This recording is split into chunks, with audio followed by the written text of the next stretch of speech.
and welcome to World Today. I'm Geeta Mohan. Now, as we begin the new year with an electorally packed year the world over, we will focus on Bangladesh and Taiwan. But before that, let's begin with the diplomatic row between India and the Maldives, which began on social media and landed in the foreign ministries of both the nations. It all began when on January 4th, Prime Minister Narendra Modi visited Lakshadweep and posted pictures of the beautiful island in India. While the Indian Premier had not mentioned the Maldives anywhere in his posts, many on social media began to question why should anybody go to the Maldives when we have such pristine beauty in India. Now, there is a context to this too. A change in government propped up an anti-India camp to power in the Maldives. President Muizzu is seen as a pro-China man and one who, along with former President Yemen, fronted the India Out campaign during elections in the archipelagic state. A massive social media war led to 3 deputy ministers and a few MPs taking to social media and using derogatory language against the Indian Premier. What was a war among trolls was elevated to a diplomatic situation. India had to respond. The Maldivian envoy was summoned. The Muizzu administration is trying to tread a cautious line. 3 of the officials have been suspended. India Today was in Mali and discovered that many were unhappy with the turn of events. All the associations has condemned this. So this is very unfortunate and this should have not happened. I believe this current ongoing geopolitical difference will be resolved diplomatically and decisively. This controversy will not affect Maldives. But yes, maybe Lakshadweep might increase the employment rate in India. The topic was not off to create a dispute. The opposition in the Maldives has taken on the current dispensation on the row and have asked Parliament to summon the foreign minister and the deputy ministers and respond as to why did this controversy take place. They need to be held to account, and I don't think that this is being taken as seriously as it should be by the government. And I think the Maldivian people deserve a stronger and a more certain answer as to what the government will be doing to resolve this issue. Which brings me to the broader diplomatic and strategic question. All this boycott Maldives is well and good for those who do not understand the importance of India-Maldives relations. The two countries have seen so many ups and downs in ties, but India has never lost focus on the strategic importance of the near neighbour. Politically, India was one of the first countries to recognize Maldives' independence and establish diplomatic relations. Over the years, these relations have been generally close and cordial. However, they have experienced fluctuations, particularly under the Maldives regimes that leaned towards China, such as under former President Abdullah Yemen. Geographically, if you speak, the Maldives is located in the Indian Ocean close to India's Lakshadweep Islands, placing it in a critical position along major sea lanes of communication. This makes the Maldives vital for India's maritime security interests. India has established a networked coastal radar chain in the Maldives, which is integrated with its own coastal radar system, enhancing surveillance capabilities in the region. We do depend on Indian tourist arrivals. We have a lot of foreign investment coming from India. So many levels of engagement politically, state to state, government to government. We have people to people engagements, have cultural engagements. We Maldivians rely a lot on India for health services, for education. We feel India is a second home for most of us. Both the countries, we have a friendship. We have a relation that goes back to decades. And we can never remember. And India has always been there whenever the Maldives needed its assistance. The Indian Coast Guard regularly patrols the area, and joint military exercises like Ecuador between the Indian Army and the Maldives National Defence Force are conducted annually to enhance counter-terrorism capabilities. Historically speaking, India has been a first responder in time of crisis in the Maldives. This includes the intervention during the 1988 coup attempt in the Maldives, assistance during the 2004 tsunami, and support during the 2014 water crisis in Mali. Additionally, India provided substantial help during the COVID-19 crisis, including financial, medical and logistical support.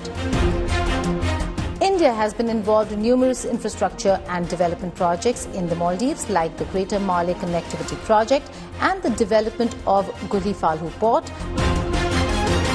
India has also contributed to the healthcare and education sectors in the Maldives. The bilateral trade between the two countries has grown substantially over the years. Right behind me is the Indira Gandhi Memorial Hospital, a very important facility in the medical sector where India made a very important contribution. This really speaks volumes of how India and the Maldives have cooperated on various fronts, and it's not just the tourism industry that will be affected should the diplomatic row between India and the Maldives continue. It's also the medical sector, the hospitality sector that will be affected. Now, there are strong historical and cultural ties between India and the Maldives. The Indian community is well regarded in the Maldives, contributing positively to the socio-economic development of the nation. The Maldives' strategic location, combined with India's efforts in providing aid, economic development and maintaining security in the region, underscores the importance of the Maldives for India. Navigating the complexities of political changes and ensuring robust diplomatic relations continue to be crucial for maintaining this significant relationship. The Taiwan government issued an alert over a Chinese satellite that had flown over the Taiwanese southern airspace. This breach was seen as harassment and an attempt to disrupt elections in the island nation. As news of the launch of Chinese satellites for space science called the Einstein probe was confirmed, alert was sent to all mobile phone users in Taiwan. The Defense Ministry also said Chinese fighter jets and a suspected weather balloon had crossed the Taiwan Strait's sensitive median line. The presidential and legislative elections held on Saturday, where the self-governing island of 23 million people voted for their future. Beijing has used various pressure tactics on Taipei to influence their voters. China has always claimed Taiwan as part of its territory and seeks for reunification. Since last December, Xi Jinping, the president of China, had twice stressed the importance of reunification with Taiwan in his public comments. There are speculations that China might conduct drills between the election and May 20th when the new president takes office. Relations between China and Taiwan became sour during the leadership of President Tsai Ing-wen and her Democratic Progressive Party. The situation worsened with the visit of former U.S. House Speaker Nancy Pelosi in Taiwan in 2022.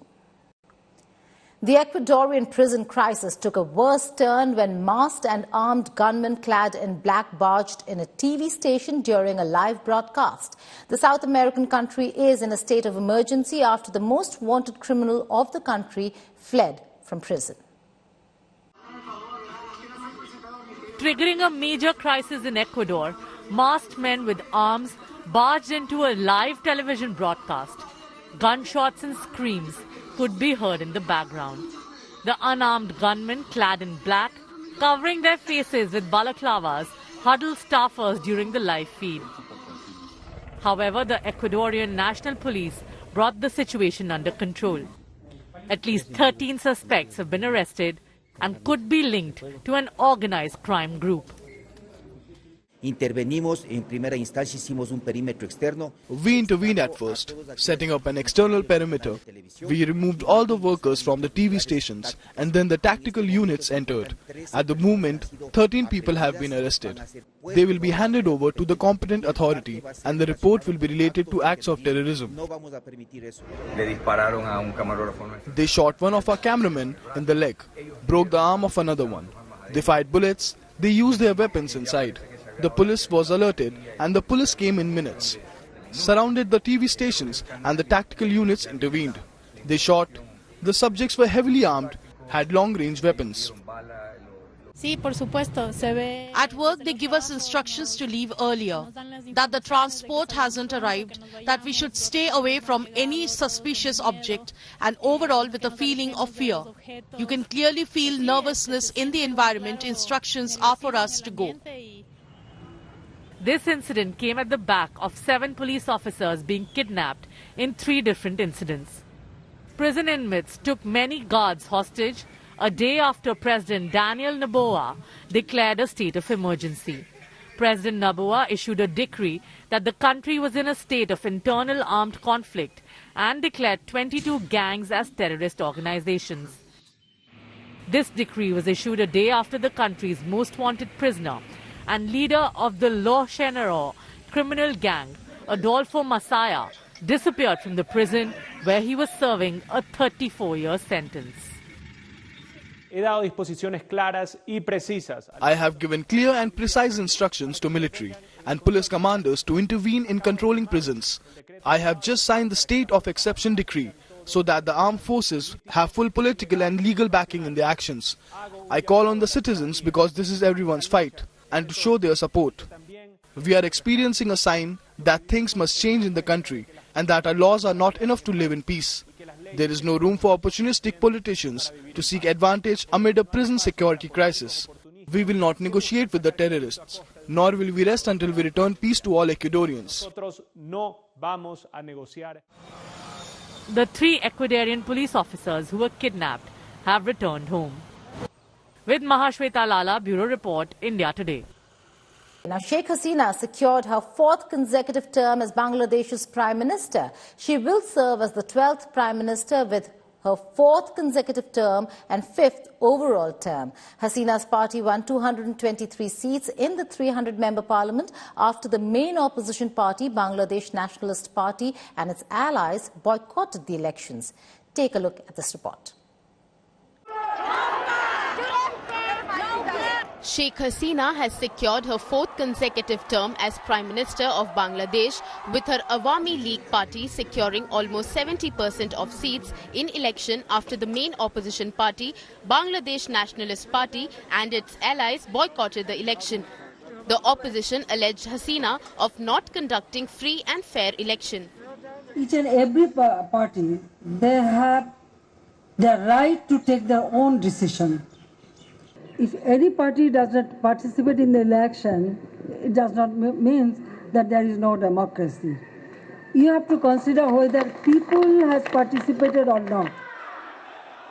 The opposition had protested ahead of the election, demanding Hasina's resignation.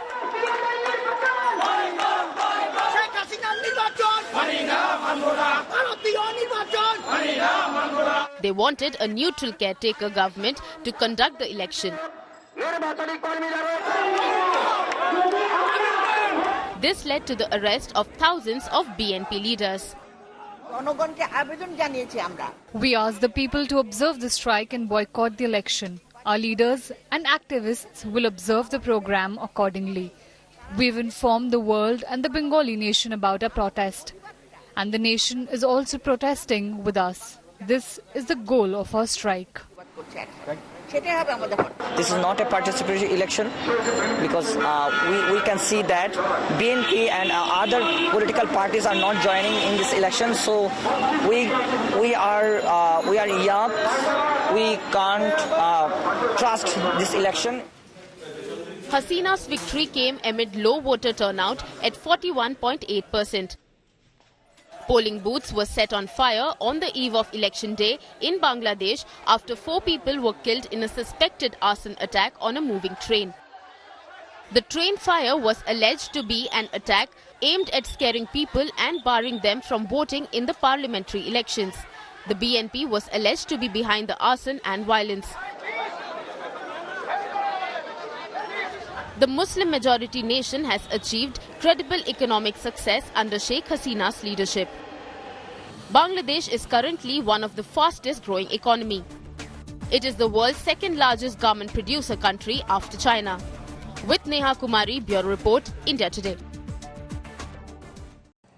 In a big move against the Houthis of Yemen, the United States of America and the UK forces, along with forces in Australia, Bahrain, Netherlands and Canada, have carried out attacks against Houthi camps within Yemen. Not one, but 2 major camps in Yemen have been targeted, and successfully so. In statements issued by the US and later by the UK government, one was a site at Bani in northwestern Yemen used to launch reconnaissance and attack drones. That was targeted by the US and UK forces. The other location struck by the aircraft was the airfield at Abs. Intelligence has shown that it has been used to launch both cruise missiles and drones over the Red Sea. US and British naval forces shot down 21 drones and missiles fired by Yemen-based Houthis towards international shipping lanes in the southern Red Sea. Images from British Ministry of Defence showed military personnel on HMS Diamond overseeing the firing of Sea Viper missiles. The US Central Command said no injuries or damage were reported. It also said this was the 26th Houthi attack on commercial shipping lanes in the Red Sea since November 19th. The Houthis, who control most of Yemen, have been targeting the route to show their support for Hamas, a Palestinian Islamist group. Earlier, Houthi supporters rallied in Yemen's capital, Sana'a, to commemorate 10 fighters killed by the US Navy in the Red Sea. The attacks have seriously disrupted international commerce on the key route between Europe and Asia that accounts for about 15% of the world's shipping traffic. Many shipping companies have been forced to reroute their vessels, taking the longer journey around Africa, although several oil majors, refiners and trading houses have continued to use it. Emmanuel Macron, the president of France, has appointed 34-year-old Gabriel Attal as the new Prime Minister of France, making him the youngest and the first openly gay person to hold the position of Prime Minister. Attal rose to prominence as the government spokesman and education minister. During his tenure, he enacted a controversial ban on the wearing of the abaya or a veil in French public schools and has worked on raising awareness regarding bullying in schools. The appointment of a fresh face as the Prime Minister comes as part of Macron's attempts to infuse new life into his government ahead of the European Union Parliament elections, which is to be held in June. Attal, a close Macron ally, became a household name as government spokesperson during the COVID-19 pandemic. That's all in this edition of World Today. Keep watching India Today for all the latest news and updates. Thank you for watching.